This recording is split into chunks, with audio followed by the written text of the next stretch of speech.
Hulk, revista do Hulk 133. Ela é de julho de 1994. É uma revista que tem 3 personagens, é uma revista mix, um formatinho da editora Abril. E a primeira história é a história do Hulk, né? O título da revista. Ela começa com o Hulk, a Beth e o Rick Jones viajando. Eles estão indo para a casa do Rick. Essa história originalmente foi lançada nos Estados Unidos em 1990, como uma série longa do Peter David, e que tem até no título aqui na primeira página, um conto de grandes mudanças trazidos até você por Peter David. O título dessa história é Conflito de Personalidade. O Peter David está aqui numa fase de mudança das características do personagem. É um conflito entre os dois Hulks, que o Hulk cinza acabou confrontando com o Hulk verde, que voltou, que ficou muito tempo ausente das histórias, e é uma luta interna do personagem. Eles estão em uma briga na mente do Banner, e ele tenta guardar os dois lá, aprisionar. Eles estão confrontando, um enfrentando o outro lá, os 3 no caso, tudo dentro da mente do Banner. O Rick acorda, né, que está dormindo na carroceria de uma caminhonete, eles devem ter pego uma carona, e ele questiona se o Banner não consegue dormir e tal. E nisso é apresentado aqui a namorada do Rick, que liga lá para ele, e é a Marlon. Aqui mostra o Prometeu. Prometeu foi quem ficou atrás do Hulk por um bom tempo, da equipe lá que vai formar o Panteão. E ele vai relembrando aqui porque ele não conseguiu vencer o Hulk. Ele foi questionado porque ele não conseguiu nas edições anteriores conseguir vencer o Hulk, porque ele justifica que o Hulk ele estava preparado para enfrentar o Hulk cinza, que é menor, mais fraco, mas quem ele acabou encontrando para confrontar era o Hulk verde, que aí os equipamentos dele não tinham condições na situação aí. Aí já pula para casa do Rick lá com a Beth, aqui é a Marlon, né?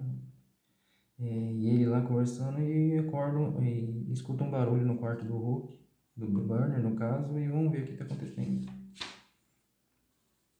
Mas ele fala que conseguiu aprisionar ele fala que do confronto da mente e tal, mas que ele conseguiu trancar os dois num setor lá no cérebro dele, na consciência dele, uma coisa parecida com isso.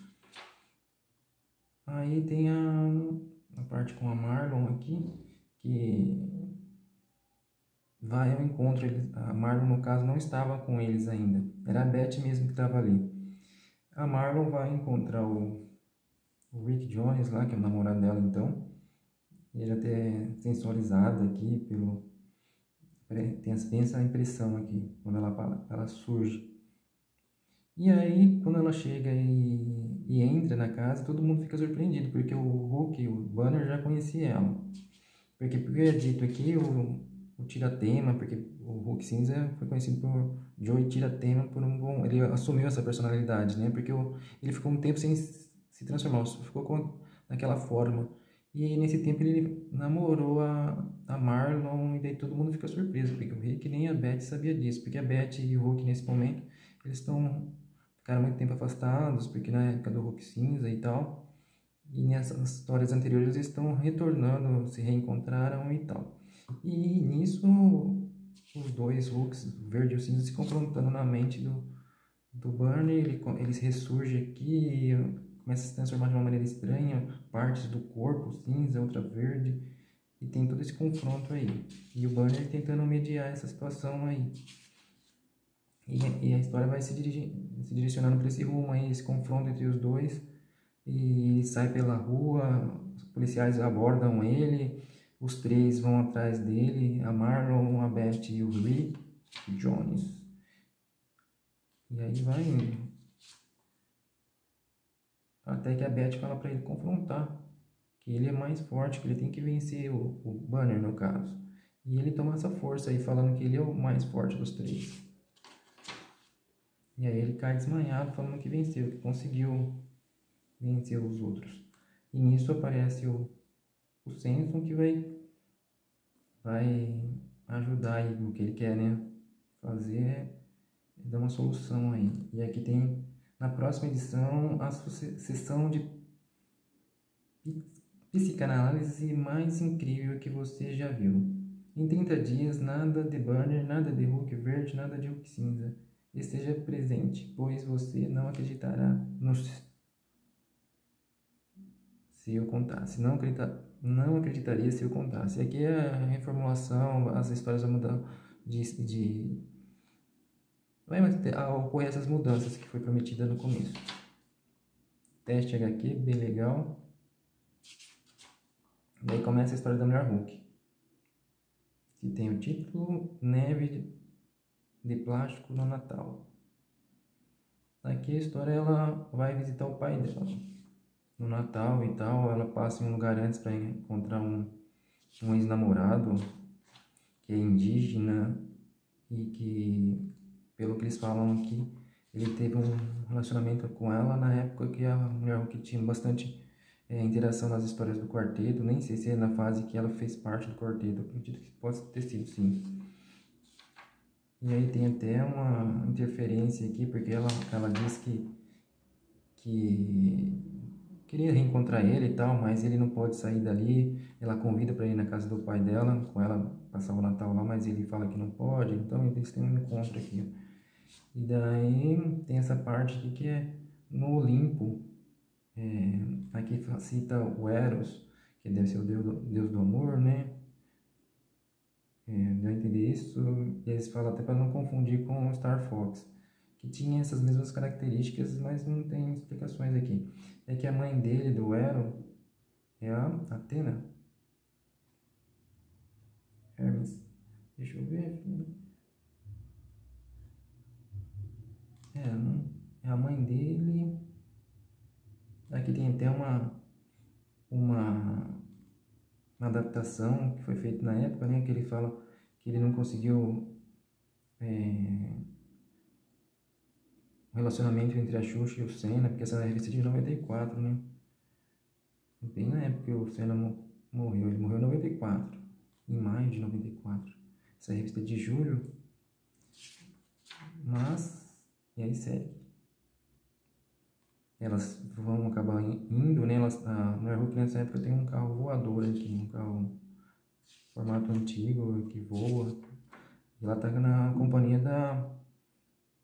da Easy Manson, Eloise Manson.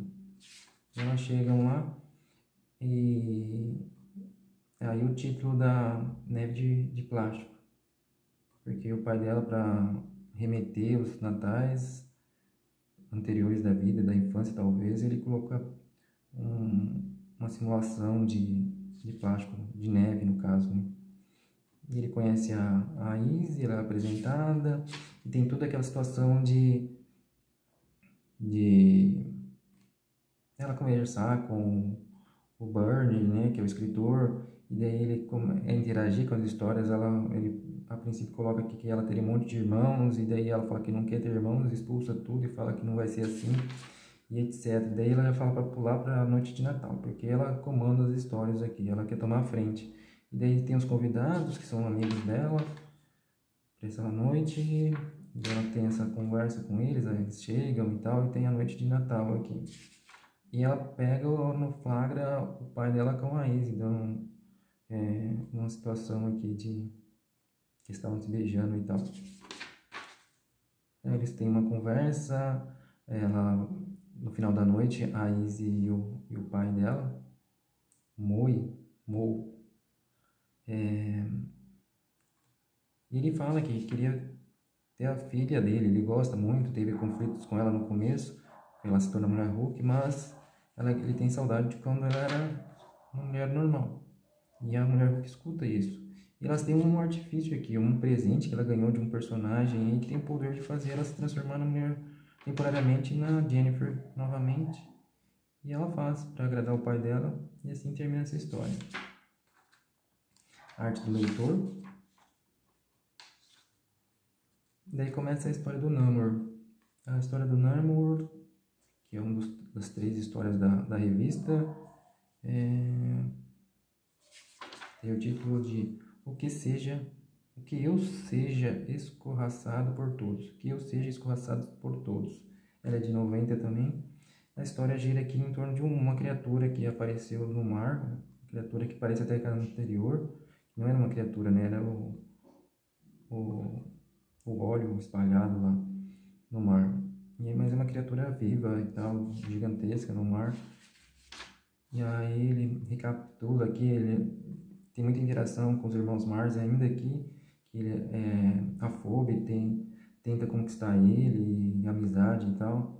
Mas o Namor nessa história ele vai atrás desse monstro que ele tá indo, ele não sabe como enfrentar, o monstro tá indo para Nova York no caso, e ele vai atrás dele. Mas um pessoal aqui no helicóptero ele ajuda.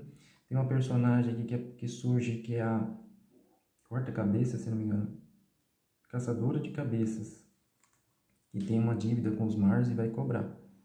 E aí tem aquela situação dos Mars, que o irmão sempre abusando da irmã, que fala porque ela deixou o Namor escapar, porque o Namor foi atrás daquela criatura e ele queria que ela dominasse ele e tal, e ele agredindo ela.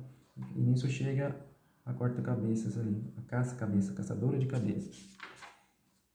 Daí o Namor deixa o pessoal que ele resgatou lá na beira da costa, né, e vai atrás da criatura. E ele entra na criatura, ele observa que lá dentro tem casulos com as pessoas que estavam no navio, no barco, que a criatura passou por cima e tal. E ele consegue só catar um casulo daquele, porque é o que ele consegue fazer no momento. Daí surge essa personagem, que foi a criadora desse monstro, e ela conta para os policiais no meio da multidão toda a história que ela criou e tal, e a criatura foi jogada, e toda a situação que ocasionou naquela criatura aparecer ali daquela forma. E nisso os policiais duvidam e tal, mas o Namor chega na mesma da hora com o casulo e questionando, acreditando e querendo saber mais sobre o assunto. Ele consegue soltar a moça do casulo, e ela está aparentemente bem, e conta mais que o monstro também consegue dominar a cabeça, e essa criadora desse monstro fala que sim, que ele tem essa situação também da mente, do cérebro, de ele dominar o cérebro e tal.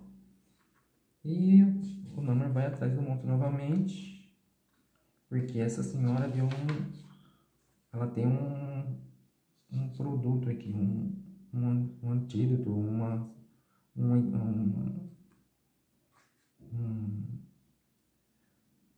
uma coisa que eles criaram que vai destruir o monstro, vai matá-lo no caso, né? Só que ele tem de introduzir lá dentro do monstro. E ele faz isso, consegue fazer isso. Nisso aparece esse senhor junto com essa moça, que é a mulher que criou o monstro, né? E o Jerry, né, quando ela fala aqui, que ele fala que aquela substância lá vai matar, mas sem dor. Mas o monstro aparece gritando e ela agride ele porque ele falou que não ia causar dor. O monstro termina morrendo gritando mãe. E deixando essa interrogação, será que era filho dela, que ela fez alguma situação? Provavelmente na próxima edição vai ser contado isso aí.